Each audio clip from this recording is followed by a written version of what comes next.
तो सांग मैंने अपन पूर्व वीडियो देखते कि आम माता मठ जाइलु। ये समुद्र मंथन देखी आगू गलु। आगर ये पंच सखा को देखिलु जे कि बसते तापर धीरे धीरे आगू गलु। तापर आगरे श्री चैतन्य को एठी शोइथिबार देखिलु। तो तापर आगरे श्रीकृष्ण गाई जगिथिबार देखिलु। तापर आगरे श्रीकृष्ण को बाल्य लीला देखिलु जे कि गाय ठारू क्षीर खाऊले। तो समय हो जाइथारु आमे बाहरलु घर को सब कथा देखि पारलुनु। आगू गला बेलू आगरे पड़ता ताला। फेरिया बाट पचारि पचारि धीरे धीरे आगू बढ़िलु। तो फेरिया बाट पाई आमे बाहरी गलु माता मठर बाहर को।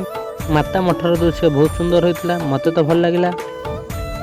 10 टंका टिकेट रे बहुत किसी अच्छी देखा माता मठ। जदि आपण मैंने पूरी आसती ताहले माता मठ निश्चय देखो। तो तापर आम चलू आम गाड़ी पाखक गाड़ी में बस आम घर को पलि आलु। आम आसिक घरे पहुँचाइल।